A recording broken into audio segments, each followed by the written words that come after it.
A tentative ceasefire with Iran, extended indefinitely by President Trump, is in place, yet Iranian forces continue to harass commercial shipping in the Strait of Hormuz. But Beijing watches every move Washington makes. For China's role in the conflict and more, I'm joined by author of The Coming Collapse of China, senior fellow at the Gatestone Institute, and foreign policy expert Gordon Chang. Gordon, thank you for being here.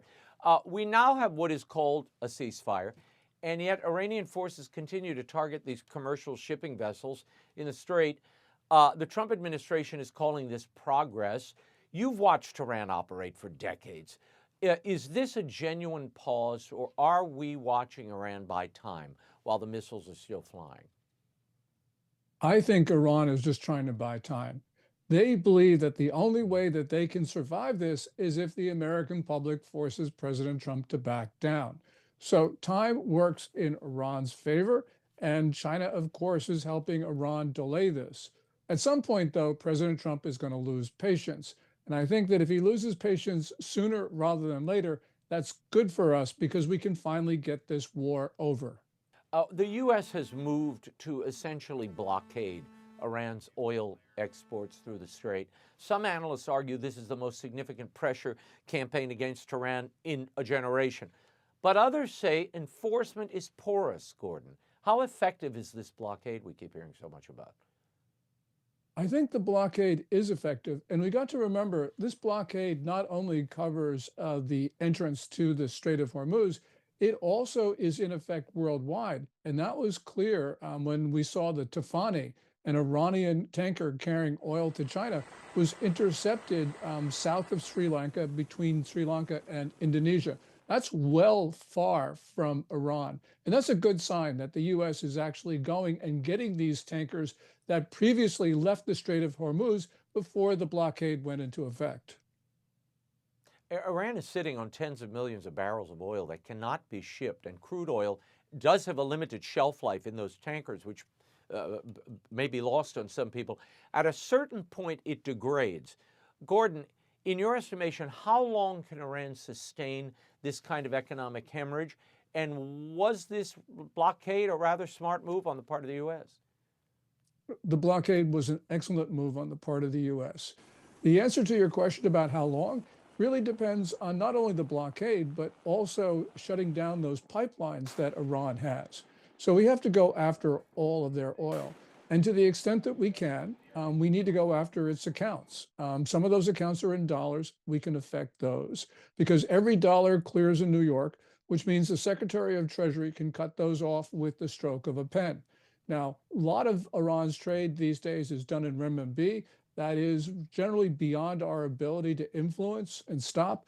But nonetheless, we can actually get at most of Iran's revenues, and then it's just a matter of months, a month, maybe even Yeah. less than that, because then the regime has no revenue coming in. You've argued often on this show that Beijing watches America the way a chess player watches its opponent's hands. If the U.S. prevails in Iran and forces a genuine settlement and demonstrates that its naval power cannot be overcome, does that deter Xi Jinping from his expansionist vision, especially in places like Taiwan? I think so. Xi Jinping has been talking for a half decade about how the US is in terminal decline and how China is going to rule the world. And so, if there is some sort of evidence to the contrary, I think it really disrupts his view. Remember, January 3, President Trump extracted Maduro and his wife from Caracas. That was just hours after Maduro met the Chinese delegation. That had to have had an effect in Beijing. But now the issues are going to be two of them. One of them, of course, is Iran. The other is Cuba. And if President Trump can separate Beijing from its proxies, then it's like cutting off the paws of the dragon. Gordon, before we move on, I got to ask this question about when you cut the spigot off in Venezuela, as President Trump has, and you cut the spigot off in Iran, what pressure is that placing on Beijing?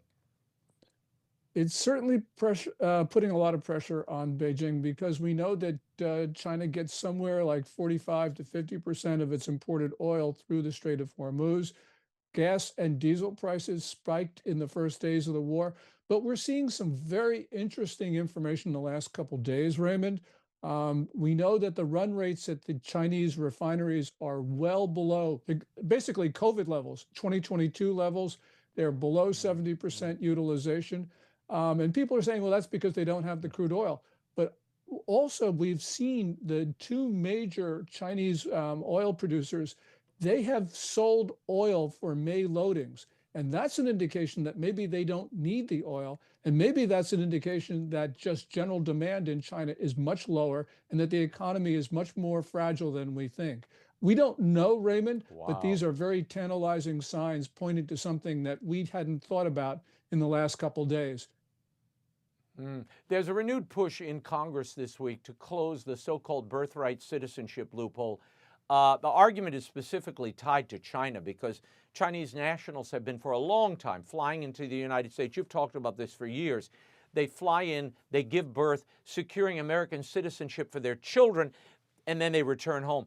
Gordon, what is China's long-term end game with this behavior, and why has Congress been so slow to act? Well, first of all, China's endgame is to take down the United States. They've made that very clear. They declared a people's war on us in May 2019, which is total war as they believe it to be. They're conducting unrestricted warfare, and this birthright tourism is part of it. But you know, Congress, they can shut off much of this without messing with the 14th Amendment. There is visa-free entry for Chinese nationals through the Commonwealth of the Northern Marianas, which is essentially it's a sovereign state, but it's a compact state. It is essentially the United States. Right. And Congress hasn't stopped that. So this is really up to us. And I hope that Congress closes these loopholes because that deals with most of the questions. It's a lot easier for Congress to do this than to actually start the amendment of the American Constitution. China's birth rate has collapsed. I mean, you mentioned this before. Their working age population is shrinking. If demography is destiny, Gordon, does this demographic implosion actually mean that China's ability to project power over the next 20 or 30 years or so is diminished, dimmed? Oh, yes. Well, China, which now reports 1.4 billion people, maybe 1.3 billion, we don't know. But by the turn of the century, it will be in the 400 to 500 million range, which means it'll lose 2/3 of its population between now and the time the clock ticks 2100. This has never happened in human society before in the absence of war. We don't know what this will do to the country, but we're seeing some really bad signs now. And you obviously can't have an expanding economy when your population is imploding. How much of this is the social pathology that really was engineered by the Communist Party itself? The one-child policy, that really gutted an entire generation. The Cultural Revolution dismantled all their institutions. And then we've had the ongoing crackdowns that we've been covering for years on religion that severed the moral foundations. Is there a case to be made, Gordon, that the Chinese Communist Party is actively accelerating and has accelerated its own societal collapse? Oh, yes, because the one-child policy started this off. This is the biggest social experiment in history, one which has perhaps the most disastrous results for a society. But there are a couple of other things that are going on. As a society matures and develops economically, it becomes less fertile. That's true across all societies. And the other thing is that there is pervasive gloom in Chinese society right now for a lot of reasons, many of them the result of Communist Party central planning and policies. So the party is responsible for a lot of this demographic collapse. Are they aware of that? Do they realize that they are the ones that seeded their own destruction? I think that many junior and mid-level officials realize this. Xi Jinping probably doesn't because he's very ideological, and for a lot of reasons, I think he's oblivious. But you know, most Chinese officials understand what's happened. And the thing, Raymond, is Chinese demographers have known this was going to happen since the turn of the century, and yet the political system, for various reasons, couldn't adjust and get rid of the one-child policy before it fundamentally damaged Chinese society. Before we run out of time, South Korea is our ally and a democracy, yet they have these trade practices, Gordon, that are being used as a form of economic aggression towards the U.S. They're doing everything from currency manipulation to subsidizing exports, which undercuts American manufacturers. Who is pulling Seoul's strings here, and what's the purpose? What is their end goal? Well, Lee Jae-myung, who was elected president last June, and we know that he abhors the United States, maybe even hates us, and that's from his comments. His senior advisors, some of them are communists. The government is very pro-China, very pro-North Korea. And you talk about pulling strings. If anyone's pulling strings on Lee Jae-myung, it's Beijing. So we've got a real problem here. They are going to make this a communist country.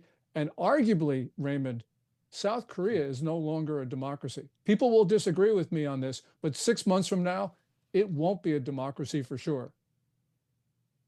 Wow. Well, we'll keep talking to you about that. That's terrifying. I mean, if we lose South Korea, you've got another, really the last bastion of democracy in the region gone. I mean, that would be awful. But we'll stay in touch with you on that, Gordon. Thank you for the updates. For all the latest reports and analysis from Gordon Chang, you can follow him at Gordon G. Chang on X. Thanks, Raymond.